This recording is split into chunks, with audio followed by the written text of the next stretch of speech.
Folks, I apologize in advance for the curse that I'm about to put on CJ Stroud, but I can't wait any longer, okay? It's been 3 weeks. I've held it in for as long as I could, but I cannot go another day without talking about how good CJ Stroud is. He is playing out of his mind right now. The offensive line was missing 4 starters, not 1 or 2, 4. His top 2 receivers are Nico Collins and Tank Dell, who himself is a rookie. He is a first-time head coach, a first-time play caller at OC. The injury report looked like a CVS receipt like 10 days into the season, and yet CJ Stroud somehow is the best quarterback in the entire NFL on third down so far this year. What the fuck is this kid made of? If we're looking at just third downs, the money downs, as coaches call them, Stroud is number 1 in the NFL in passer rating at a staggering 126.7. He is number 1 in first downs converted at 22. He is number 1 in adjusted completion percentage, which factors in drops at a ridiculous 88.9%. He's first in yards at 456 and third in yards per attempt at 9.5, only behind Jalen Hurts and Patrick Mahomes. He's first in touchdowns on third down, again with 3, and has no picks at all on the season. Those are all crazy numbers for anybody, let alone a rookie who's only started in 3 games. And to do all that with such a banged up offensive line and a brand new young coaching staff, I just don't really have words for it. He's been incredible. And watching him on tape, you really only need to get through a couple quarters before you can easily see the traits that allowed him to put up those stats in the first place. Poise, anticipation, and accuracy. Let's start first with poise. This is a 3rd and 7 against the Colts back in week 2. Indy is showing possible man coverage here, so Stroud sends Robert Woods on a motion check to try to get a better idea of what he's seeing and if there might be any sort of rotations.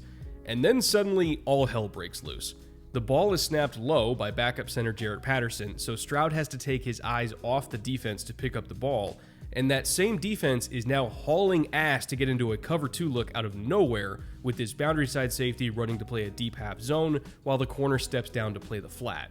Again, Stroud cannot see this coverage that they're getting into post-snap, so he has to have incredible reaction time and processing ability to pick this ball up, peek at the defense and see how everything's changed, recognize the space that he knows Woods is about to run into, and then he has to have the presence of mind to throw a dart extremely low into that throwing window so that he can protect Woods into the contact that he was about to receive. If you look at the end zone angle, and if you can imagine Stroud throwing this ball high and late, where Woods would have to go up and extend for it, that's a rib shot waiting to happen, or maybe even worse. It would be the definition of a hospital ball, and Stroud knows that, so he's intentionally putting this one just inches off the deck so that Woods can go low, protect his ribs and his head by rolling into the catch away from that hook zone defender and avoiding a serious collision.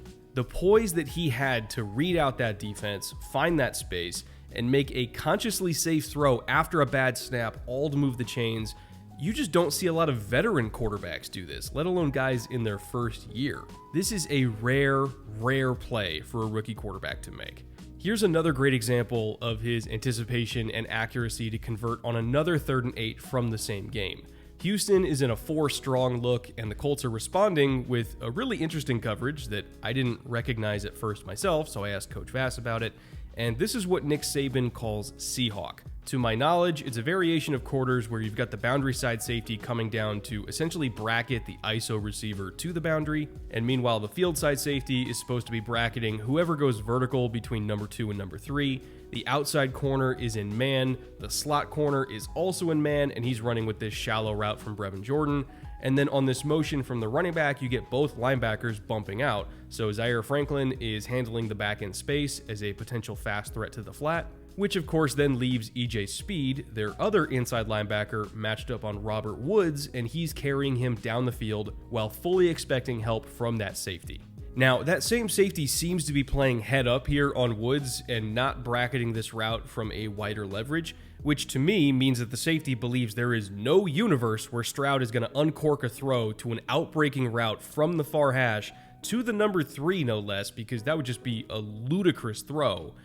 And yet, that's exactly what Stroud is about to do. By the time he hit the back of his drop, he saw this matchup. He knows that Woods has leverage and he has a speed advantage over, well, EJ Speed, and so Stroud knew that he was going to rip this throw. And rip it he did, by the way.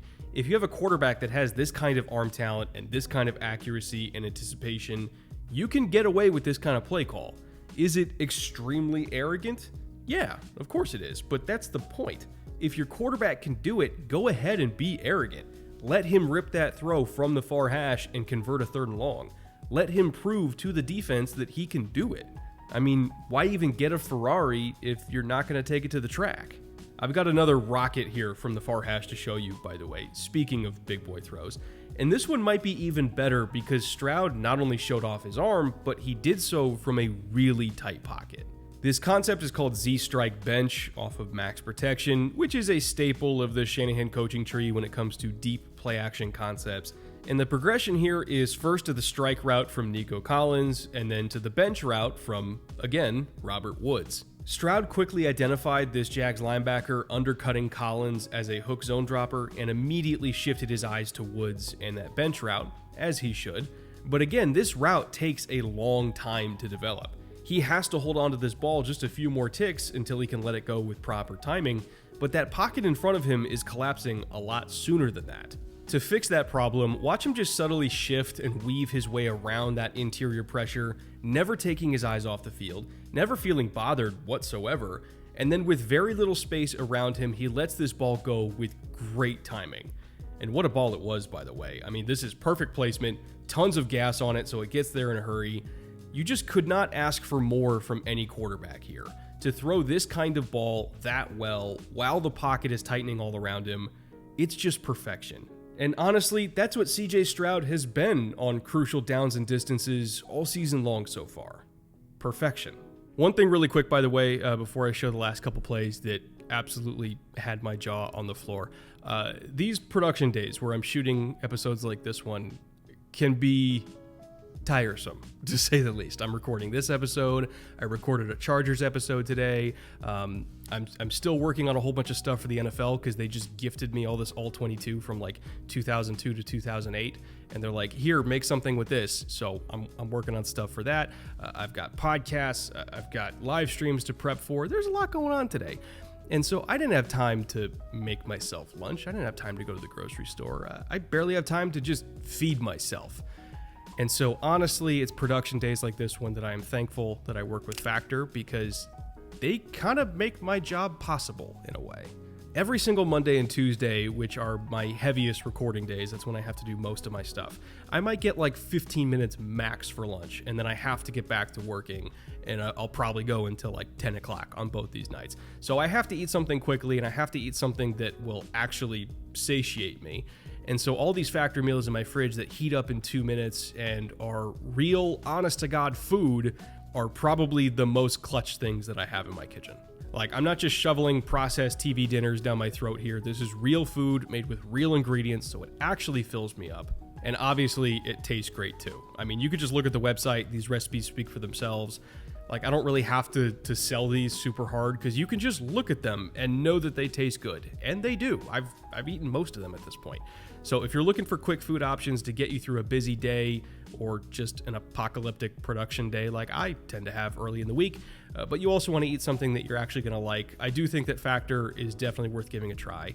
And if you do want to try it out, by the way, just to see if it's going to be useful for you like it is for me, you can use my promo code by heading to factor75.com or click the link below and use promo code FilmRoom50 to get 50% off your first Factor box. Again, that is a 50% discount on your first box at factor75.com with promo code FilmRoom50. Thank you to Factor for sponsoring this week's show, and with that, let's get back to watching CJ Stroud do ridiculous things. I have one more play here from week 2 that I just could not do this episode without including because it's just so awesome. We've talked about poise and timing and accuracy and arm strength, but what about eye discipline? That's something that a lot of young quarterbacks don't have, but Stroud does. The play call here is your standard boilerplate dagger concept against quarters coverage from the Colts. So you've got the seam route running up the middle as a clear out to draw both safeties, with the dig route coming underneath it to the middle of the field. The difficult part of this throw, in particular against quarters coverage, is fitting it around the hook zone dropper underneath. You either need to hit it in this first window, literally right as the receiver is rolling into the cut, or you have to wait longer for the second window to open up between the linebackers, which can be a challenge if the linebacker is somebody like Zaire Franklin, who's really disciplined and knows where to be and how to undercut that dig. Looking at the end zone angle, I want you to pay close attention to how Stroud uses his eyes here to move Franklin and force that throwing window open. After completing the play fake, he gets his eyes on the safeties to confirm the coverage and make sure that they're both running with that seam route, and then he goes to work on Franklin, who himself has already gotten his eyes onto Nico Collins and identified that the dig route was coming. Stroud is really exaggerating his eyes and pointing his shoulders here at that first throwing window outside of Franklin, who naturally responds, of course, by widening out to challenge that window, which is what Stroud wants. Once he's moved, Stroud comes back and throws a dart right between the hashes to hit Collins in stride for a big first down. I know that this comp is wholly irresponsible for a kid who's played like 3 games, but you know what? Honestly, I don't care. This is Drew Brees type stuff here, okay? But I'm talking about prime Drew Brees when he still had a lot of gas in his arm.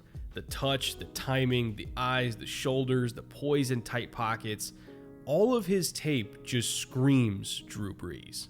This is the last throw that I want to show you, and ironically, it's a throw that wasn't even complete, but I got to include it in here because the anticipation and timing and placement on this ball is just too good. The Jags are rotating into a cover 3 look here with Tyson Campbell also locked in man on Nico Collins to the boundary side.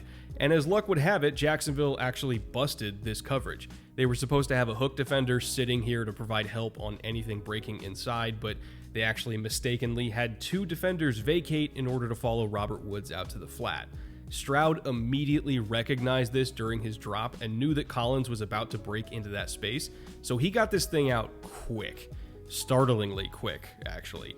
Look at how early he's releasing this ball. He wants to put it on Collins right as he's breaking away from that tight coverage from Tyson Campbell, and he does. You can look at the end zone angle here to get an even better view of how tight this ball was. I mean, it's damn near grazing the corner, and he puts it right in the breadbasket for Collins, who unfortunately just couldn't hang on. I almost think that Nico was half surprised to see CJ even try that throw in the first place because, I mean, who wouldn't be surprised? The audacity of this young man is hilarious to me, but I love the aggression. I really do. I don't care that it was incomplete. It was a great ball with fantastic anticipation and timing.